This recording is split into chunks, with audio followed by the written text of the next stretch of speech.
Hello, all you girls and boys, and listeners near and far. We're sorry for the background noise. We're in a theatre bar. We're here at the Barbican Theatre bar, to talk about the great art of pantomime. British pantomime, this is. Not necessarily what Americans would call pantomime. So we don't mean someone pretending to be trapped in a glass box, and we don't necessarily mean someone walking against the wind either, in Marcel Marceau style. What we do mean instead is the great British tradition of pantomime, which is, well, Thos and I have a bit of personal experience of this. We write pantomimes, or have written pantomimes in the past. And Thos, tell us about the basic tropes of the pantomime. Well, the essential thing in the first place is the story, and that would usually be a nursery rhyme or a fairy tale.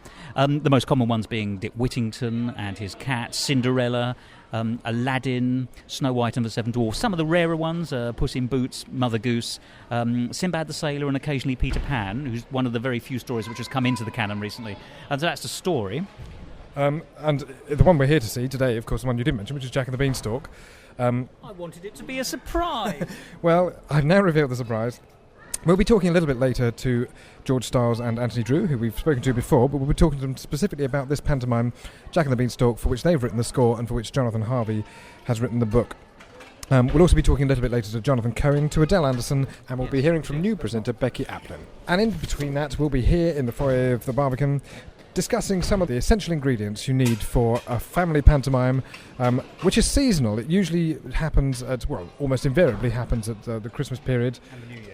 And in the New Year as well, yeah. So, depending on whether you're middle class or not. So, one of the first things we need to talk about, well, we'll talk about the music a little bit later, and we'll talk about the audience participation element of a bit later. But let's just talk about the basic setup of pantomimes. Although they are all different stories, in reality, you do get quite a lot of the same ingredients each time you come and see one. Who would you expect to see in a panto? What's the stock characters? The stock characters are the principal villain, sometimes with an associated number two villain, a supernatural fairy or something who's always on the side of good. There will be the pantomime dame, possibly the most important character. And a pantomime dame, in case you don't know, in pantomime tradition, is a man dressed as a woman, usually playing the main matriarchal character, if you like. She's a mother or a governess or a nanny or something like that. Widow Twankey, who's in charge of the laundry in Aladdin, and his magic lamp is a very typical pantomime dame. There will be the young romantic hero and the young romantic heroine. Sometimes, quite rarely now, the romantic male lead is played by a girl. That's called the principal boy. But that's now extremely rare. Yep. We also have skin parts too, of course, occasionally. Not in every story, but in some. Yes, by skin parts you are, of course, referring to people dressing up as animals rather than pornographic film stars. Yes, and and a typical one, of course, will be the cow in Jack and the Beanstalk. But you occasionally get camels in Aladdin and all manner. There's the cat, of course, in both Puss in Boots and indeed in Dick Whittington. The other thing that you have to mention is there's normally a comedy couple who are quite often associated with the villains, but are kind of incompetent, fun villains, and are quite often redeemed at the end. Let's consider the structure of pantomimes. How is a pantomime classically structured? What sort of elements do you need in terms of the story to keep people watching? Good person put in jeopardy by bad person. It looks like they're down and out. All the good characters gather together, sometimes with the help of a supernatural character, and overcomes the villain, and everyone who deserves to lives a happily ever after life, whereas the bad ones sometimes are redeemed if they're the kind of comic villains, or if they're not, they are usually disposed of, is probably the best way of putting it. Yes, they're dispatched in some fashion, occasionally violent, but not always. Captain Hook, for example, goes down to a crocodile, famously in Peter Pan, when that's done as a panto. Unless there's a sequel, which of course now Disney have done. Yes, indeed, yes. So he makes a triumphant return later on. However, that tells us just sort of the basic outline of the story. There are actually particular episodes within all of that are typical of the panto. So, for example, you will start with, as you and I know, we start obviously with an opening number. That's there, as in all musicals, to establish the world of the piece, and usually it's a chorus number. It doesn't always involve the main character, although it can do. Sometimes the romantic female lead will be a part of that. So you have that's one major thing. Then you normally have some kind of early jeopardy. Usually, it has to be said, to the dame character. Usually, it has to be said that they're going to be made homeless. There's some kind of money problems, therefore they need to find money. That would be the traditional thing. Right, so in Jack and the Beanstalk, that's why they have to sell the cow, is the famous example. You usually have a song in there somewhere that will introduce your main character. Again, in musicals, usually called the I Want song, and it expresses their desire to be somewhere a little bit further along. Better, happier, richer. Mostly richer if you're the dame. Yes, usually the dame's the one that's obsessed with material things, whereas the hero or heroine is the one that's obsessed with more romantic things. Yes, exactly. The desire to grow up, or the desire to get married, or both. There might be some typical scenes that don't necessarily come in a particular order, but I mean that are typical of pantos, for example. Well, the villain or the villain's henchman will get out on the stage periodically to rev the audience up into a frenzy of booing and hissing.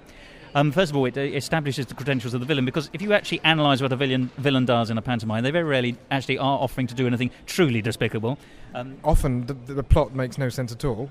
How dare you? Well, within the confines of the logic of the plot, for example, in Dick Whittington, the principal villain is King Rat, who's somehow the leader of the rat troupe, who you'd have thought in real life wouldn't be much of an adversary for your typical grown man. But he seems to put up quite a good fight until the very end. Stage school kids, often, talking of the King Rats and his troupe, there'll often be some kind of role for a little chorus. We've already mentioned them at the beginning. You'll also have a scene called the slosh scene, and that's where you have basically someone gets wet or someone gets covered in custard pie or gunk of some kind. So the slosh scene, can you think of an example of a slosh scene? Well, these days, actually, on Dick Whittington, there's quite often a scene where the dame is the cook. And so they all go onto the boat, which is going to be sunk, so they can all end up on a desert island or a foreign country in Act 2, where Dick Whittington's cat does the works. He needs to do killing the rats and things. But she says, I'll come on the ship, I'll come on with you, and I will bake you a cake, allowing her, and then she'll take two members of the cast who will provide her with the raisins and the flour and the water. But because the ship is rocking, do you see what's going to happen here? She's going to get someone's going to get a face full of flour, powder and custard. Yes. Another slightly more old-fashioned version is, of course, the papering the parlour scene, which isn't done quite so often these days, but consists of, two rather incompetent people papering the parlour. So the incompetent couple, we've talked about those. Let's just think, you have a transformation scene. Now, that's most famously happens at the end of Act 1 in Cinderella. And it is a very literal transformation in that case. Cinderella is transformed into a woman, her dress is transformed. Cinderella is turned into a bookcase, and Act 2 isn't quite as thrilling as you would have liked. Unless you read the end of the books. In other pantomimes, it takes other forms. Jack has to decide to climb the beanstalk. Usually there's a sort of point of decision is reached, and the main character has to decide to become a grown-up and to face the danger, basically. That's kind of pretty much... Although in Cinderella's case, it's not a particularly high amount of danger, but I suppose it's facing her something that will cause her to grow up. So basically that's where... and of course in Dick Whittington, I think, he has to decide to return to London, doesn't he? That's his basic decision point. Having been banished for some trumped-up charge normally, he's sort of exiled out of London, but here's the bells of the church, and which say to him, turn again Whittington. So that's the structure of the first act. In the second act, things don't tend to be quite so standard, do they? Usually the character, or often the character, will go to a sort of otherworldly place. In the case of Cinderella, we're off to the ball. In the case of Jack and the Beanstalk, we're off to the sort of cloud land where the giant lives and the giant's wife. In the case of Dick Whittington, we're off to, for some reason, a desert island. I never really understood that bit. Well, actually, this is where the structures of the pantomimes quite often let themselves down. Jack and the Beanstalk is one of the stronger stories, and that it explains why its great success has continued, because, as you say, the first act is all about getting to the giant's kingdom in the sky. The second act, he doesn't just go to the kingdom and come back down again. He then goes back for a second helping. So, in fact, you've got enough material to take you through the second act. As you say, the problem with Dick Whittington, the second act is they're all on a ship which sinks. They find themselves on a desert island, which is overrun by mice or rats. Dick Whittington's cat overcomes the problem, and so they have to pad that out quite a lot. So the second act of Dick Whittington is always quite disappointing. Cinderella is, once again, an odd story in the fact that it doesn't have a proper dame. It has the ugly sisters, who are always two men dressed as women. But two for the price of one, in fact. Indeed, but whereas the pantomime dame is normally a sympathetic character underneath her grotesquerie and always there for laughs, the ugly sisters are there for laughs, but they are not nice characters. They are the least nice characters in Cinderella. We'll talk a little bit more about some of the elements later on too, but for now, that's the theory. What we really should talk about now, and we will talk about, is the practice of how you put a pantomime on.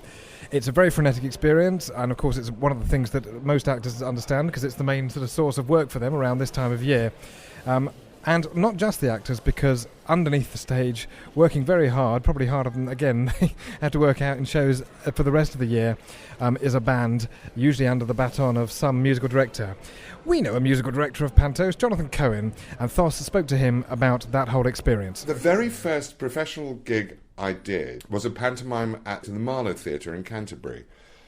And it was Puss in Boots, and I had to write some songs for it, and that's where I really learnt how to write sort of poppy stuff. I enjoyed it. It's just that you're doing 2 shows a day and forever, it feels like. And I mean, you're absolutely knackered by it's a very tiring thing to do. But I think if you're playing the Dame or something like that, it would be great. But sitting in the pit is pretty dreary. Writing the songs, the thing about pantomime, of course, is it's ephemeral in the sense it runs a season and then next year it's all thrown away and you start again. Something else. So tell me, how much effort did you put into those songs? A lot. Because don't forget, I hadn't really written anything. I mean, I was a classically trained person, so I didn't know much about that sort of stuff. I worked very hard on them.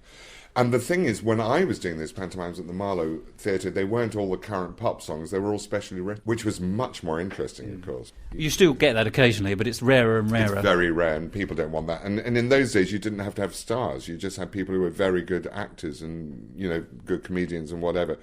You didn't have the latest soap star or whatever. And you're quite right, because in those days, quite often there were gaps in the script that would just say tiddly tree here or something like that, and the actors would know it because they'd done it for 30, 40 years. That's right. And also we had to do incidental music. So, I mean, it was a great training ground. Thinking back on it, actually I hadn't thought about that for ages. The first one I did was just 2 pianos and a drummer. And we had to really be inventive. No cast, no. And we had to be really inventive, but it was great. And we were able to get classical influences and all those things. And they don't do that anymore. People just want to hear watch people from the X Factor or whatever, Pantos sell out anyway, whether there are stars in them, or not. So, and they pay them huge amounts of money. So everybody else gets nothing. The people who have been in the business for years and years and years and know their craft, so well. And somebody comes in and can't do it, like a boxer or somebody else like that, But I mean, I'm afraid that's the way it goes. Did it make you laugh, bearing in mind you were putting in so much work? Oh yes, I mean when you get lines like the dame is down in the ogre's kitchen, right down in the basement, and she goes, "It's so dark down here. I'm all of a quiver. Where are your lights?" And the ogre says, "Next to me liver." That did make me laugh a lot, but most people didn't know what lights were. A good butcher's joke. Yeah, it made me laugh every night. But you decided never to do panto again. I did do another one. I did one at the Thorndike Theatre a long time ago in Leatherhead, which was rather good. But I have to say that it was just too long, and I just thought, do I want to do this for the rest of my life? If I ever run out of money, I might.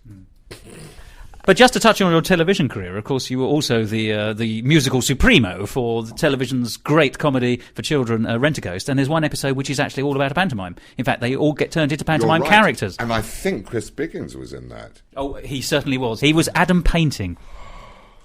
My God, yes. Do you know, that's all coming back to me. And I remember trying to get the attention of the cast, and I couldn't because they were all jabbering away and gossiping as they always do. And Christopher Biggins just went, "Listen to the musical director!" He did Richmond last year, and I went to that, and he's great. He's a great pantomime Dane. And he's a sweet guy. Tim and I also went to see that. Did you? Yeah, we did, and he was tremendously good. We'd gone the year before to see John Inman, and unfortunately John Inman was in the publicity but became ill with the disease that ultimately killed him. Right. So we saw the understudy. And John Inman and Christopher Biggins are recognised in this country as the 2 great pantomime dames. And so the next year we were able to see Christopher Biggins, so at least we did one of a double. Did you like Chris? Yes, he was fantastic. He'd done Cambridge for 25 years. I know. And decided he was going to give up Cambridge because I think he'd done everything he could there. I know. And came to Richmond and just bought the house down. Yeah, and did the same thing. But I'll tell you who did a brilliant, played Dandini, I think, Julian Clary in Birmingham. He was absolutely hilarious and wonderful. Dandini's Prince Charming's best friend in Cinderella. Yes, and he was absolutely fantastic. I mean, he was a scream. As I suspect he is in everything. Yes. Welcome back to the Barbican Bar. We're still a little way off the performance, so I guess we may as well continue to talk about how Panto is done. heard from Jonathan Cohen there about the experience of being a musical director in Panto. Of course, they have to play the score. Now, we've talked a little bit already about the score, and we've talked about the introductory song, we've talked about the I Want song. There are some other songs that you typically get in a Panto. I mean, care to name a few?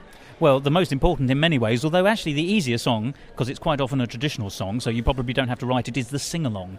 Usually happens towards the end of the second act, and it's after there's usually a kind of double ending in a pantomime. There's the big come-down, whereby you've defeated the principal villain, but then there's a kind of... and afterwards there'll be a kind of a secondary, oh look, his henchman's still free, oh no, he's redeemed him or herself.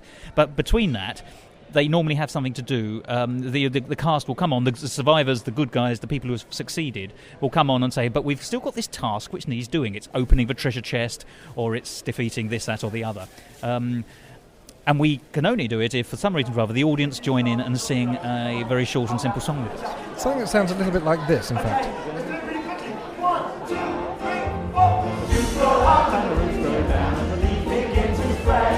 Before you know the flowers grow in a lovely shade of red.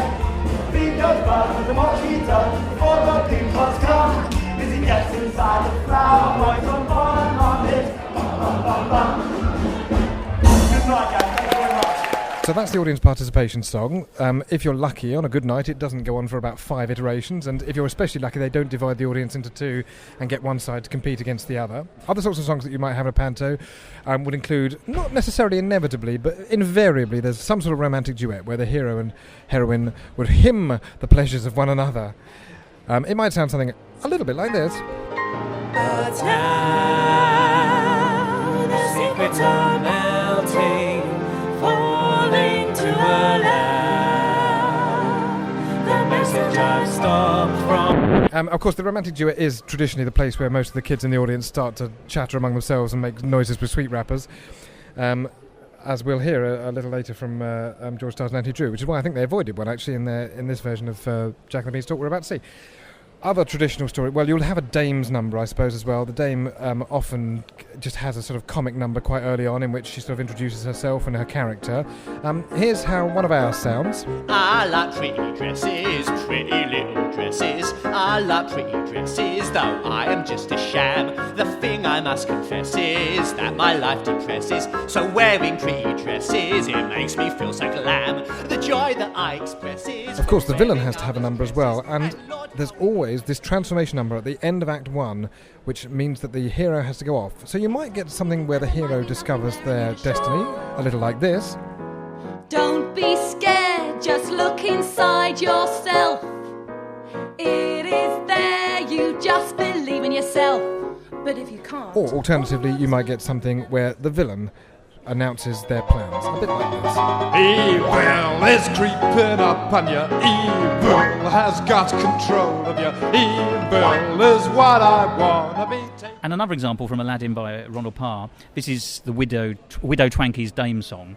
As a shy young miss, I dreamed of bliss with a tall romantic he-man, but I lost my heart to a spruce and smart, though shortish, able seaman. One afternoon, on our honeymoon, he said, "I'll see you later. A berth I found on a liner bound for the glamorous equator." In addition, there's all manner of different styles, and it's typical of a panto that it uses all kinds of different styles, from Latin... You've got a look that says evil, cunning, wicked and bad. I've got a thought... through to rock... I'm evil, and I never do a thing that's bad. through to the sort of traditional musical theatre set. Here's a street full of people, normal workaday people, people like you and me. That is, of course, if you've got a properly written score. It has to be said that there's a trend more and more to lifting pop songs and then writing new lyrics for them, which has the advantage of being more known by the audience, but on the other hand, it's slightly less satisfying as a piece of musical drama. Yeah, exactly, because they tend to be, well, they're occasionally a bit crowbarred into the situations, aren't they? Yes, I think you're being extremely generous there. A bit crowbarred is like being beaten around the head with a pillowcase full of doorknobs. Well, I think in 2005, I remember that, of course, there was a big fuss about the song "Is This the Way to Amarillo?" and every panto that year somehow managed to squeeze it in by some reference to Amarillo. Who knows how they got it in? Well, not always. Is this the way to stuff a pillow? You know, there are plenty. But, you know, if you're cleaning the house, that's a perfectly decent song to add. So that's the 5-minute guide to writing a score for a panto. We haven't talked yet about the process, the nightmare process of directing a panto. We're going to hear now from Adele Anderson, not only a cabaret artist extraordinaire in her own right, but also the director of and star of Panto. Here's what she has to say on the subject. I absolutely adore it, yes. Of course, I always play Wicked Queen, apart from one fabulous year when Ian Liston of the Hiss and Boo Company took a real punt, and he cast Dilly and myself as ugly sisters down in Barnstable. No, we wanted it. Oh, right. I mean, he said to Dilly originally, "Would you like to be in one of my pantos?" And she said, "Well, I don't want to be a good fairy." She said, "That's very dull. The only part I would ever really want to play is Ugly Sisters with Adele." And he said, "Oh, leave it with me." And Barnstable, bless them, the Queen's Theatre Barnstable, kindly allowed us to do it. When the show then moved on the following year, nobody else would take us because women aren't allowed to play Ugly Sisters unless they happen to be married to one of the other Ugly Sisters. I think that's how it works. But we were fantastic Ugly Sisters. I looked like an even more raddled version of Patsy in that fair, and Dilly looked like Baby Jane. So there we go, and we had the most marvelous time, and we had no shame, but normally, as I say, I play Wicked Queen, and then some years ago, Tamara Malcolm, who was running the Theatre Royal, the theatre at Chipping Norton, rang me up and said, "I'd like you to direct Panto." Well, that was another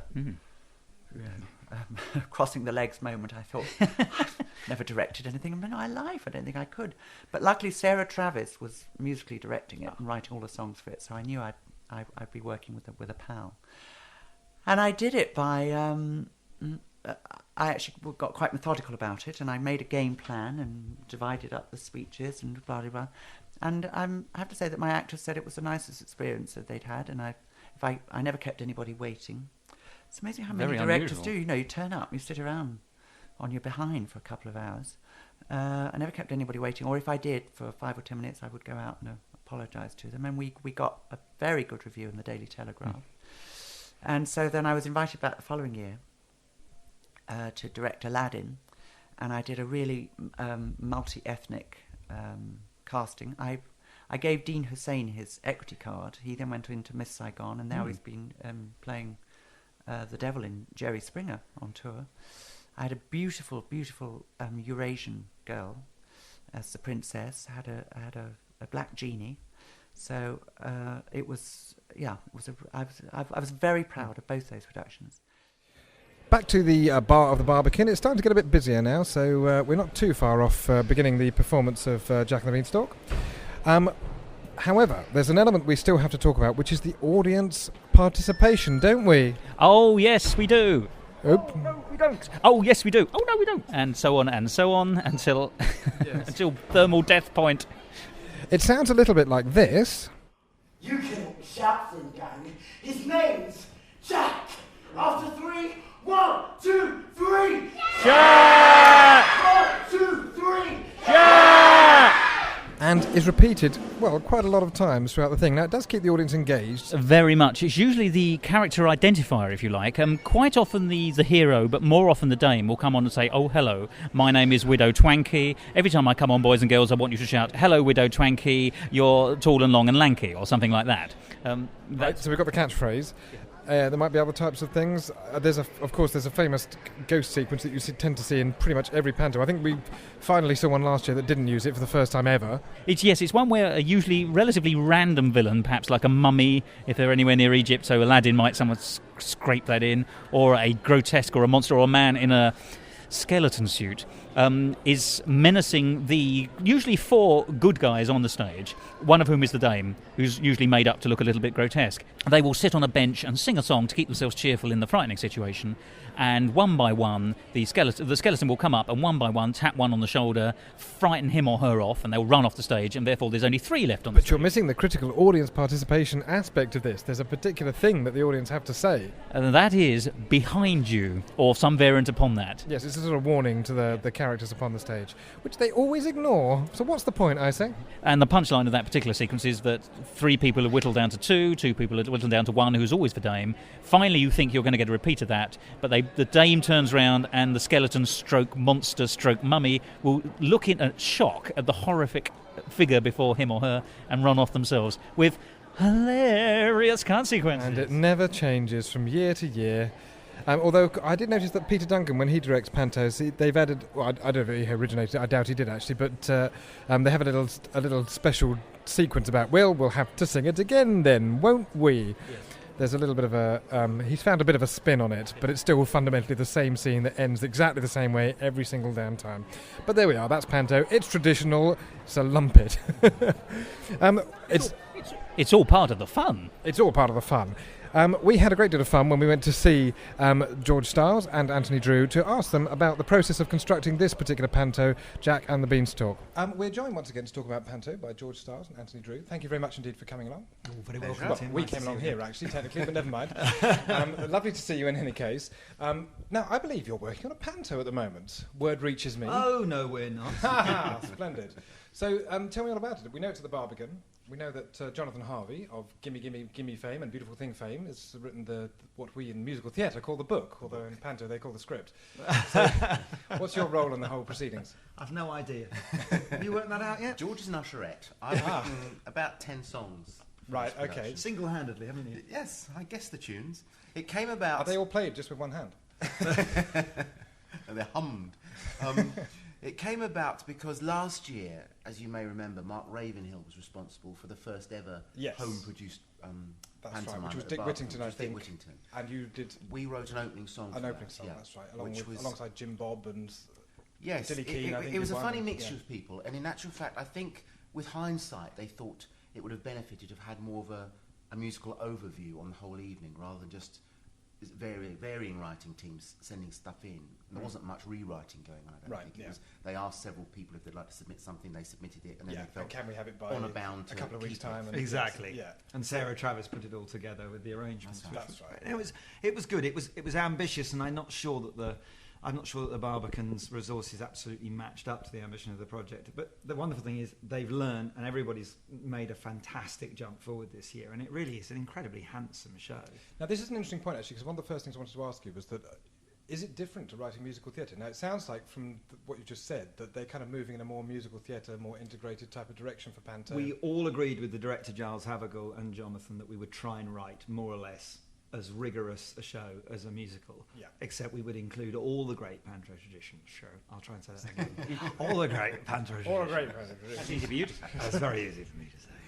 No, we did approach it like a musical, really. We were presented initially with a treatment that Jonathan had come up with, and ideas of where songs might possibly go. Mm-hmm. Then we started writing 1 or 2 songs for it, thinking it might be 5 songs. Yeah. And as the process went on, and we started to have then slightly more constructive meetings with Giles and with Jonathan, they kept saying, "Oh, can we have a song here? Can we have a reprise there?" And it ended up being rather more songs than we thought it was going to be. So we then, strangely, we were going to Los Angeles to go and work out there for a month and have meetings and do all of that blah blah blah that you try and do to get a career over there. Mm-hmm. And we when we were there, while we weren't having our meetings and sunning ourselves, we literally got up every morning, 10 o'clock, Ants would come round to my little studio apartment. We put the Murphy bed in the wall, got the keyboard out, and we wrote a song a day. I mean, it was more than a song a day. We actually wrote pretty much 10 songs in a week. I don't think we've ever been quite that prolific. Right. Because I would give George a lyric, and then I went back to my little studio apartment, where I didn't put my Murphy bed up, I lay on it, and I'd write the next one. George, it got to a point when George said, "Slow down, because I'm getting behind." And I was also trying to demo them as we went. Yes, I took my computer and them. Well, we know the music takes longer, doesn't it? Oh, of course it does. It's far harder, as we write, Tim. Thank you. Could I just quickly ask, actually, if you're producing the song so quickly, though, does it make it easier to write an integrated score or not? I think the great thing about Panto is that you really are kind of dealing with it number by number. But what we'd already planned was that we knew that certain titles were going to allow us to do reprises. So you have that useful musical theatre device of reprising stuff. But to be honest, no, I think it's probably not as complicatedly interlinked as a full musical that had germinated over 2 or 3 years would be. But that said, I think what's wonderful is I think our our songwriting craft is what you in that period of time you can just go, here's a song, here's a song, here's a song, and we're kind of pleased with all of them, which is really nice. We deliberately didn't want them to. We didn't want them to sound like they would in a musical, where there's some sort of coherence to the musical style. For a pantomime, I think you want to keep surprising the audience, especially the younger members of the audience. So we were probably slightly more aware of writing songs in different genres as we went. For example? And also, we didn't want it to be ballad heavy, because kids won't sit through ballads. You hear seats tipping up and stuff. So we deliberately avoided ballad territory. In fact, we've got no ballads in it at all. So what are you going to play for us now? We open with a kind of very Disney-esque beginning, which we thought would be fun to go. In this bog-standard town, full of bog-standard people, there's a bog-standard church with its bog-standard steeple. All our citizens are friendly and compliant. Oh, did we mention there's our own bog-standard giant?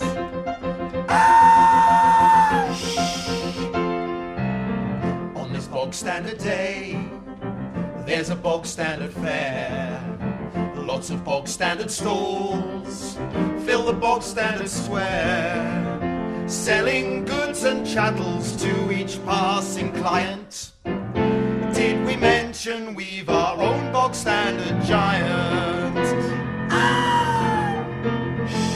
He's a giant amongst giants, a monster amongst trolls, and he always comes out top in all the tallest person polls. In almost all respects he is humongous, and in between his toes he grows an evil-smelling fungus. Ooh.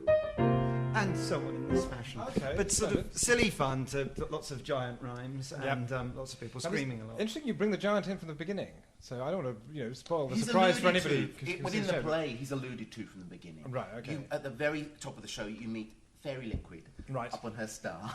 Yep.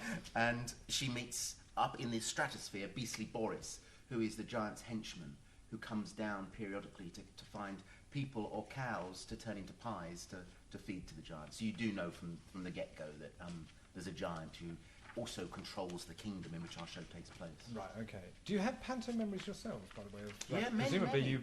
Yes, in a few. I mean, from the age of 3, I guess, we were taken to pantomimes as a family. Back in the late 60s, I suppose it was, the London Palladium used to produce enormous, very, very glitzy pantomimes. I remember seeing Cilla Black as Aladdin with Leslie Crowther as Wishy Washy. Yes. Terry Scott was the Dame. I saw Derek Nimmo, Julian Orchard, Edward Woodward, Right, Laurie okay, Lapino Lane. Gielgud. There was a whole mixture of people, Yeah. but they were really big family musicals. Yeah. And at the time, for instance, with Cilla Black, I remember she had a hit song at the time. It was like a #1 hit. Sure. Step inside, love. No, it was Something Tells Me Something's Going to Happen Tonight. Something tells me something. Oh, we loved it. You sound more like the Crankies when you do that. So, Thank you, yes, Juliet. so I was brought up on them, and John Gale used to produce pantomimes out at the Assembly Halls in Tunbridge Wells, which is near me. The Hazlitt Theatre in Maidstone still produces pantomimes. So, yeah, I went to a lot of pantomimes. And we had a shared Panto experience at Exeter University where we met, because they did an original Panto. They had a season at the Northcote where they used actors who came back for every single play, so more or less a repertory season. Yeah. And that culminated in a Panto at the end of the year, and it had this fabulous end of term feeling about it. And it was written by Rory McGrath and Jimmy Mulville, and I think directed by Nick Hyten. And it was just enormous fun. And the songs, I can remember 2 or 3 of the songs to this day, having heard them once. And that's what made me think, oh, you can combine all the he's behind you and oh, no, you're not stuff with an original take on an original story. And with it a wasn't contemporary a big name. What was, spin. remember what sort of It was subtext Aladdin. they used to do? It was Aladdin. It was Aladdin. Oh.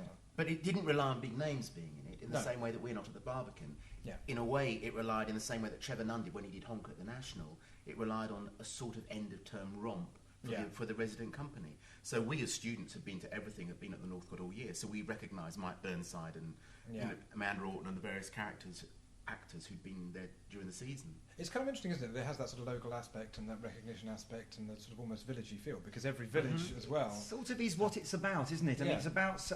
On the big ones, it's about celebrating events that have happened that year, every panto in London has always whinged about the congestion charge for the Yeah, last that's 10 years. topical, It's exactly. whatever the thing is that this year, and it's free newspapers, or it's the latest curse of waiting for queues at the airport. I mean, there's always an issue. There's jokes about Virgin Trains this year, and isn't it? You make it. That's the deal. It's got to be topical, and it's got to reflect the mood. It's got to reflect the times. It's I suppose like all good theatre does. Yeah. But it's a celebration of sort of the best of the year in a way. It's a sense of. I think it's one of those good things that should only be specific to the calendar at that moment. Yeah. So I mean, presumably that's so. If we heard the show again, Jack and the Beanstalk, you might do some rewrites, or would you prefer to leave it just with this year's thing? I don't know. We haven't got strong thoughts on it really. I've just come back from Inverness, where they've just opened this new theatre up there, and I spoke to Colin Marr, the producer, and he's interested in the possibility of doing Jack and the Beanstalk. But my first thought was the gags will need updating because they're about Kerry Katona and Virgin Trains and things. That's the sort of area you can update. I think most of our songs are less specific to now. They're much more integral to the story. I think that you leave room in the book to update the gags. For example, the Dame.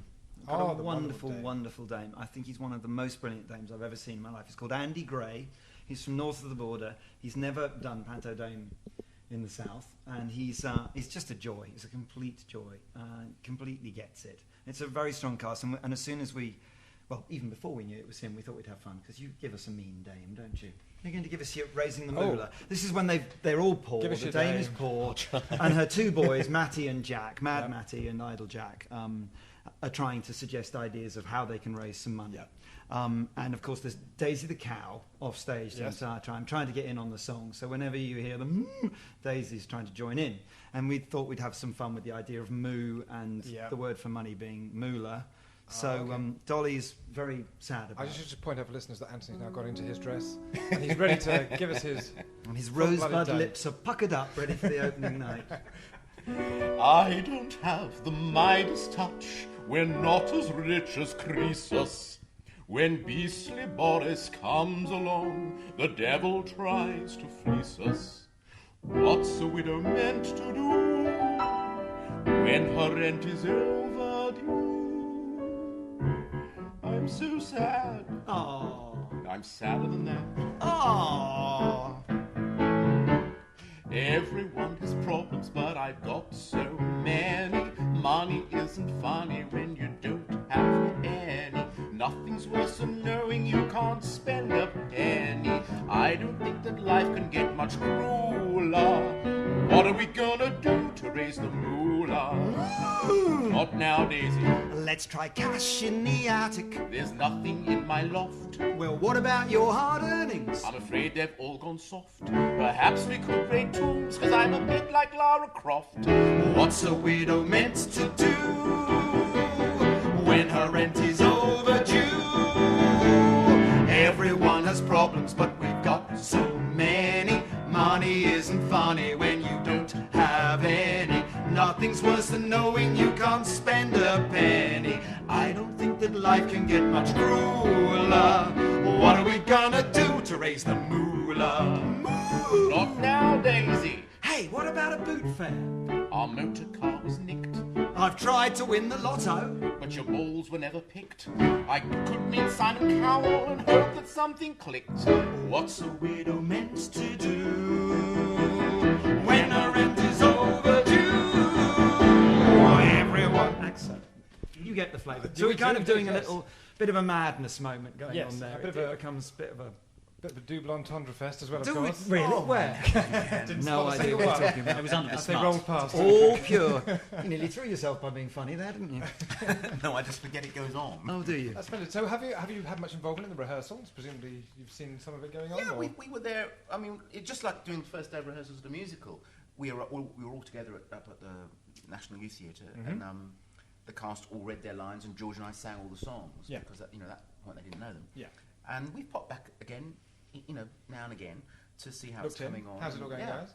Yeah. Occasionally ask for a new little reprise here and there, or a little sort of a more melancholy version of one of the songs. I've popped in rather more often than Anthony has, gentle listener, because the musicians work so much harder.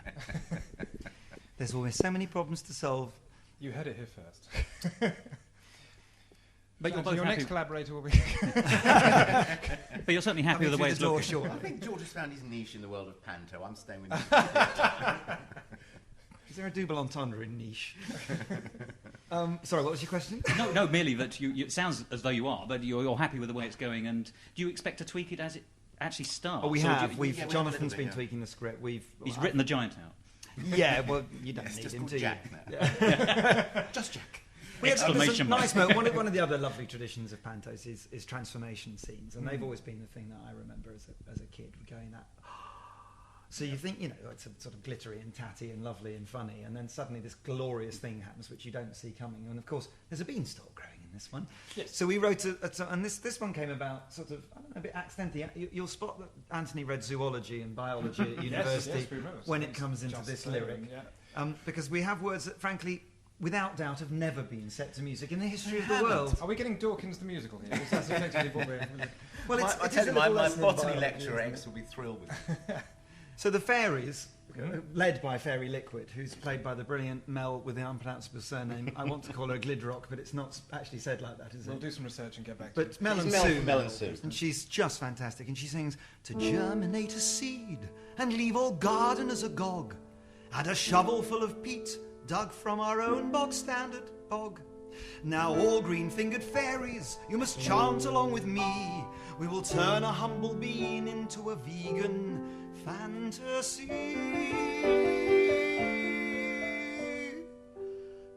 Parenchyma, collenchyma, sclerenchyma cells. You must now prepare yourselves, give in to fairy spells. Xylem, phloem, lignin, chlorophyll and floribunda. We ask you to cooperate, create a growing wonder. Let emerald and verdigris and other words for green add a bit more inspiration to our little buried bean. The rules of horticulture do not hold too much allure, but a little fairy spell is worth 3 buckets of manure. Parenchyma, collenchyma, sclerenchyma cells. You must now prepare yourselves, give in to fairy spells. Xylem, phloem, lignin, chlorophyll and floribunda.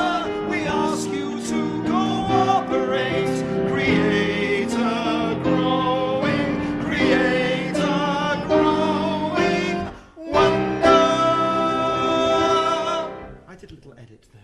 Wow. Bravo. Okay. And that's the sing-along, is it? Yes, that's on the song That's the sheet. one that everybody has to learn before they come It would have down. been quite funny to actually just bring that one in, Yeah. and then wrong one. Well, the sing-alongs often have nonsense words, and that's what you could possibly Good do. idea. We'll put that in That's next good. You see, year. anybody who's thinking that for Panto you don't need a degree in anything to write it, clearly you do. And they're nice Bit of words zoology. too. It's, Yeah. it's meant to be the fairy casting her spell. Yeah, I noticed a few Stylesisms in the piano figures at the very top of the score. Yes, where do I know that from? It's, Well, it's all John Williams, really, isn't it? not at all. No, you sort of recognise it a little bit from Mary Poppins. Yeah, I think I I do. used that for Fly a Kite instead. That's right. Yeah. I used, That's right. Yeah. just to give it the sort of. It's lovely, slight it's lovely, it's very history. So yeah, no, it's my inspiring. Makes it soar. chord progression of the year. Nominations are in for the chord. Corporation, yeah. So a bit more Dame, because Of course. you had to just be rude, didn't you? You had to spoil it all and be vulgar. It's all in your mind, George. So we've got so we're going to get some nice rude stuff now. Well, it's only on the verge of being rude, but with a show that's about beans. It's just virgin.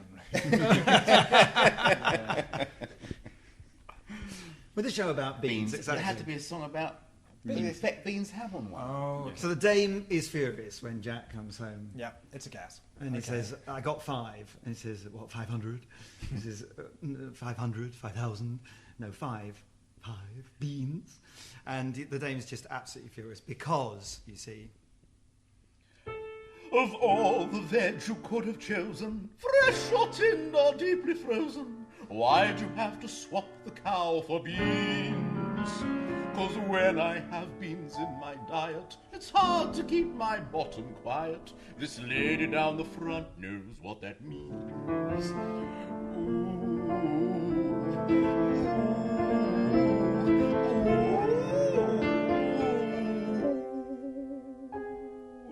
Beans give me wind, beans make me blow.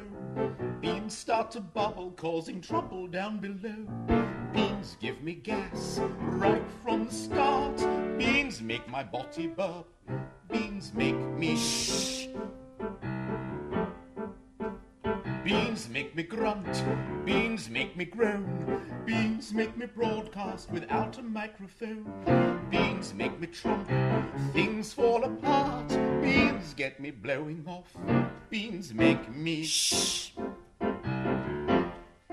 Eat anything leguminous, my knickers get voluminous. There's little cause for you to laugh and scoff. For once when I ate haricots, that night in bed I almost froze, because I found I'd blown the duvet off. Beans make me guff, beans make me pop, beans make me drop something it isn't nice to drop. Beans make me toot right off the chart. Beans cause a nasty smell. Beans make me... Beans start a gust. Beans start a gale. Beans cause a blast that features on the Richter scale. Beans are a curse. Time to depart. Beans give me flatulence. No, this ain't art. No, this ain't art. Beans give me flatulence. Beans make her. Beans make her. Beans make me. Mother. Ooh. Splendid. Silly, really, isn't it? It's very nice. The children absolutely adore it. Yes. Because, you know, They're going to go for but that why? more The than the love song. degree of rudeness is just perfect. And they're all scouting farts from the Of course, stalls, which they is just want to perfect. supply the missing Do you ingredients, so think? to speak. Yes, that's It's a perfect. Whitehall farts, yes. So that's good. So are there any other songs that you like to cover from this one? But then Oh, a quick burst of that. We had a very silly time writing that. We wanted to. We jokingly referred to the Act One closer for a long time as "Climb Every Beanstalk." Right. And it was quite hard to shake that thought, wasn't it? But then he came up with a very good little idea to play with the rhyme of "climb it." And I used every single rhyme. As you know, it's hard to find that many Yes. rhymes for rhyme. Yes. But So climb is one. Climb is one of them. So I compiled a list, and I think I used just about all of them. Every single possible one. So Jack begins it. Sometimes your destiny is waiting round the bend for you. Maybe I will make myself a friend or two. Sometimes challenges confront us that require us to be strong. If you haven't got the gist yet, I'll explain it in this song. If you write a poem, then you have to rhyme it. If you watch a race run, then you want to time it. If you see a church bell, well, you're gonna chime it. If you see a beanstalk growing, then you know you're going to climb it. If you make a hot pot, you should sage and time it. If you're painting bare wood, then you have to prime it. If you want a fun show, You should pantomime it. If you see a beanstalk growing, then you know you're going to climb it. So leave the earth below. No fears of vertigo. Though the sky is getting grayer, you could help to turn it blue. when you reach the ozone layer, there's a hole you can climb through. A hole to climb through. When you clean an engine, Then you must degrime it. when you're mixing mortar, then you ought to lime it. If you need a hero, then you know that I'm it. If you see a beanstalk growing, then you know you're going to climb it. We're going to mad. Yeah, that's Yes, big So it's gospel becomes a big number. gospel number then. So those are the climate changes, yes? You know, I in did this bring one. that up. I did bring that up in rehearsals once when we changed the song. I said Yeah, we yeah. should call this climate changes. You touch on the ozone, very good. Well, there's a great middle eight which we didn't. Oh, I haven't got the lyric in here, but there's a good. At the end of the second bit, going skyward on a beanstalk, it's the greenest way to travel. All our problems will be solved. Going skyward on a beanstalk. Carbon footprints aren't involved. Yeah, so we managed to get that in somehow. Oh, we're cutting edge. Oh, aren't we? what? Splendid, yes. I mean, topicality and everything. It sounds fantastic. Should we close that We're score now? Yes, we're looking very much forward to seeing it. It's on at the Barbican. Giles Havergal is the director, and Yeah. Jonathan Harvey, as we said, wrote the book. hasn't he? And Jeff Garrett has choreographed it, who was our associate choreographer on Mary Poppins. And Okay, the wonderful Andy Massey has musically directed it, and even got David White to do the arrangements. I mean, it's top flight musical It's material, top listener. flight stuff. So, back to the Barbican foyer. Thos and I have just seen the Panto that Stiles and Drewe were just talking about, Jack and the Beanstalk. And jolly good fun it was too. And I have to say, considerably more integrated, as I think Anthony said in the interview, than last year, where they had a lot of different people doing the score. You may be able to hear the sound of birdsong behind me. I promise you we are actually in the Barbican foyer. It's just that they've piped in some nice enchanted forest sounds. So, Thos, what did you make of the Panto? Well, overall, excellent. I was particularly impressed by the score. I thought it was one of the particularly wittiest set of lyrics I've heard for a very long time in any pantomime. I like the quality of the jokes. I just wish there'd been a few more. And I thought overall it took a few minutes to get into its stride. That's the headlines for me. Yeah, I would certainly tend to agree. I thought the performances were extremely strong indeed. We had an understudy on tonight playing the Dame, and that led to a certain amount of insecurity sometimes around the lines. Stuart Ellis. It was Stuart Ellis, yeah, which the cast made enormous fun of, and they managed to really, just incorporate. That's one of the nice things about Panto. You can always incorporate mistakes into the flow of the show, which is a wonderful thing, frankly. But yeah, I agree. The score was very witty. I thought the lyrics were extremely, neat. Couldn't always hear every single one of them, but actually, for a Panto score, you could hear an awful lot of them, and you could certainly appreciate the cleverness of the rhymes. I like the gospel number that finished Act 1. That was very nice that we've heard before in the interview. So all in all, I think they managed to tick all of the boxes of traditional Panto. We had the ghosties and ghoulies, the behind you scene that, as predicted, they did it a little bit differently this time. They actually did it as a musical number, which I felt was paying it off a little bit differently. Much stronger. It's the first time it's actually worked for me. I thought I found myself laughing at the end.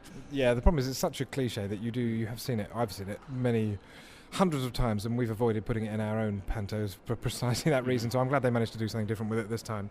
I'll pick up just a couple of the jokes. There's a couple of there's a great one right at the beginning for Dame in response to some insulting comment to her, says, "I'm not over the hill yet," to which one of her sons says, "No, but you've got a pretty good view." And then one of the lyrics was, "I'm fed up playing baddies, though I seem to fill that niche. I'd rather not cook a pie. I'd rather make a quiche." Yes. Steve First, I think we had as the Boris, the villain's henchman, as you quite rightly said, because the giant they managed to stage very well.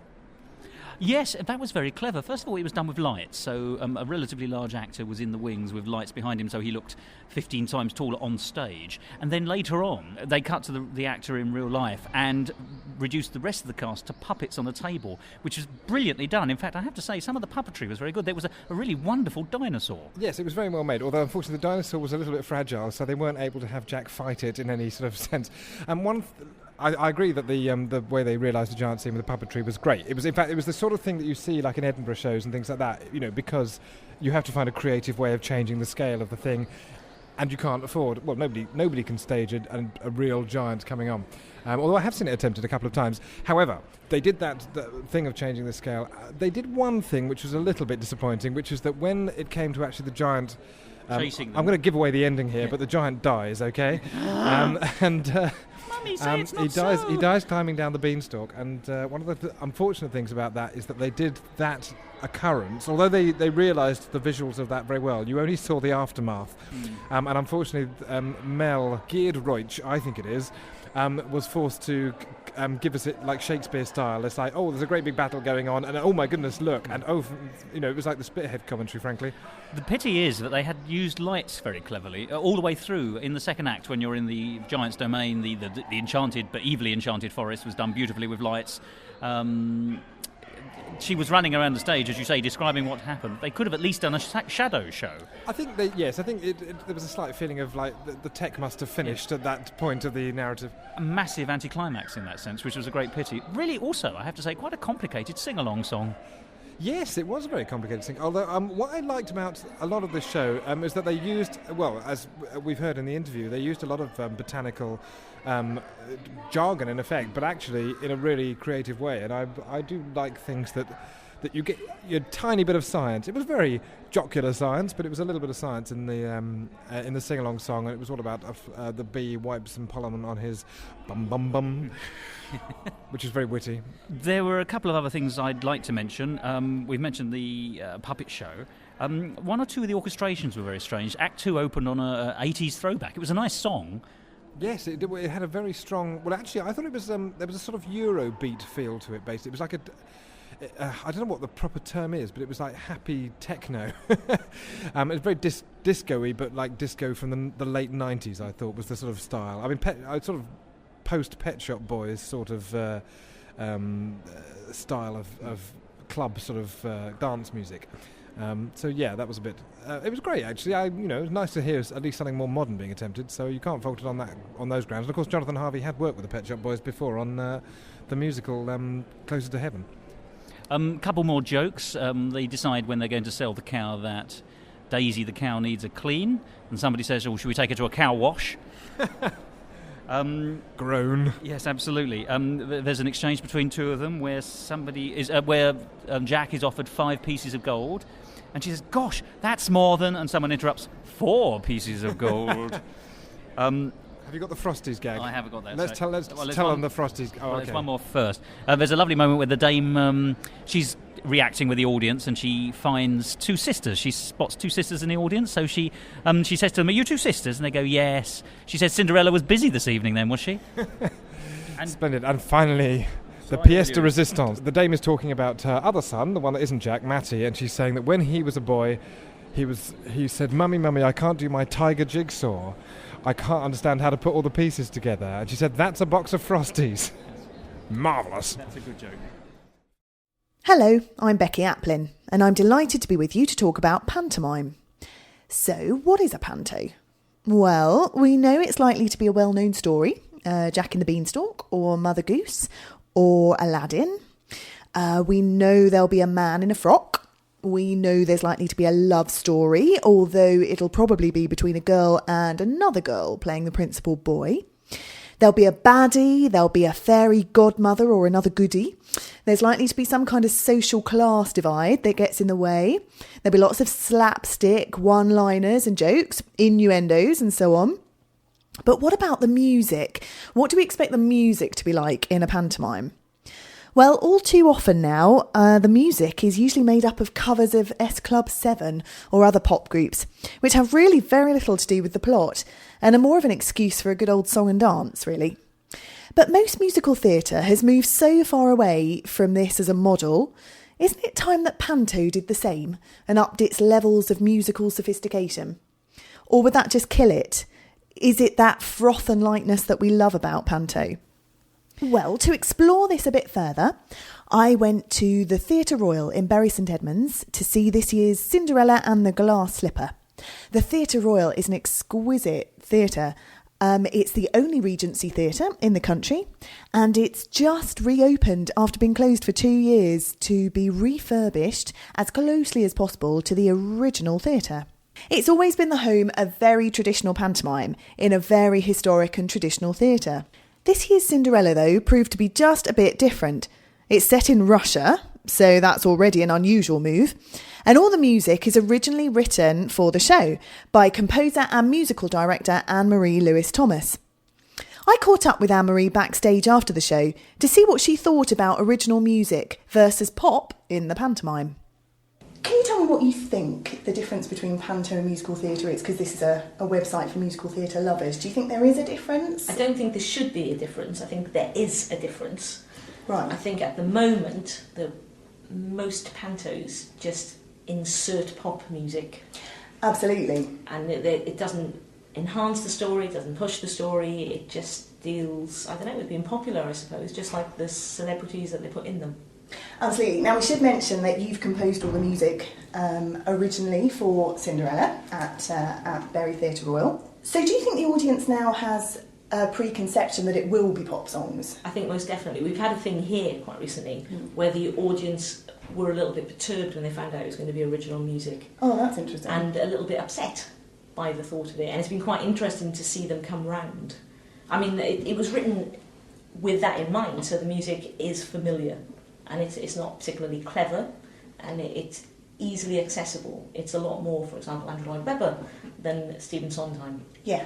And that seems to have worked because people enjoy the fact that they feel like they know it in a positive way, not in a negative way. And that everybody that originally said that they hated the thought of it being original music has now come round. What I noticed most was there's some large sort of ballad numbers that really drive the plot forward. And that's probably one of the major differences, isn't it? That the music actually does spur on the action and things actually happen within a song rather than having an entertaining movement. Because normally, because the pop songs have nothing to do with the plot whatsoever, they're always shortened as well because of that reason, because they can't move anything forward. Whereas now, the music, just like in a musical, can enhance the story and add to it and go a little bit deeper without becoming terribly dark about it and still keeping it quite light. But I mean, it's a real shame that everybody isn't putting original music in. Yeah, absolutely. And I would have to say this is probably the first panto I've seen where I had those same sort of spine-tingling moments that you get in a normal musical that I've never had in a panto before, sort of where all the layers cross over. I think it's a very difficult line, and we were aware when we were writing it that we might sort of do that, and we did keep saying, oh God, we've written a musical. But it's not, it's most definitely a panto. But as you quite rightly said, in the ballads, it becomes very musical theatre. But I think a pantomime is musical theatre. What's the definition of a musical? Panto would come under it, wouldn't it? Because it's a play that's enhanced by music. And one of the other major differences with normal pantos is that you have a male as the prince. Yes. So that makes it much more real, and you really do sort of track his journey through in this version of Cinderella, rather than, here's a girl in boots who just needs to stand there. Yeah, and I think musically as well, it makes it easier to write that kind of love song, I think. I'm sure other traditionalists would disagree with that, but for me personally, I preferred writing it for the genders that we ended up choosing. Yeah, absolutely. And did you have a particular audience in mind? Did you think, were you going for the children or for mixed family audience? Or very mixed, and the Theatre Royal's got a very strong audience base. And they really believe in their panto and they really believe in their theatre. In fact, of all the theatres I've worked at, this one, more than any other, seems to have this ownership within the town. And up until for the last 2 years, it's been in a big top, their theatre here, because the Theatre Royal's been under renovation. That's right. So there's great expectations, I think, this year, which, whilst I wasn't involved in last year, I was very much made aware that the expectation was to make it something very different. And interestingly, and good news for composers everywhere, I suspect, that their way of making it different and spectacular this year was to have original music. Did anything change structurally along those same lines? You had a very big sort of opening kind of prologue-like chorus, rather than the traditional sort of baddie comes on opening. It was very much because this version of Cinderella is bizarrely set in Russia. Absolutely. The whole opening was literally to slam the audience's face in the Russian bit of it. Yeah. And that was the absolute object of it. Hence the reason it's called Dobry Den at the beginning. And they just keep singing as many Russian rhymes as I can fit in. Absolutely, yes. And what about the traditional sing-along song? Was that more tricky because it was original and not something that they would be familiar with? That was tricky because, in all honesty, I forgot to write it. and we had a lunchtime to write it. And that's all I did was get together with my choreographer and work out what sort of things people could do in their chairs that were safe. So it sort of came from the actions. Absolutely. Really. And because there's a sort of the Russian theme that goes through a lot of the music. Little bits of fiddler on the roof absolutely. of there. Yeah. And lots of dies. I'm being Welsh myself, that sort of appealed to me. So the sing-along kind of sorted itself out by the end with a few dice thrown in. But no, that, in all honesty, that was a lunchtime job of forgetting to have written the song. So do you think, just to sum up, it would be much more preferable for Panto generally to take this turn of having original music? I think if people like First Family and Thos decided to start hiring people to write music, that would just change the musical theatre in this country. Just because, as we all know, nobody can afford to put their money into musicals, or they're afraid to put money into musicals. And Panto's such a surefire hit, I don't think they'd lose the revenue. And it'd be so exciting for all of us that enjoy musical theatre. I'm sure loads of composers and lyricists around the country would be delighted to be writing for Christmas. Absolutely. And it stops people being scared of new music.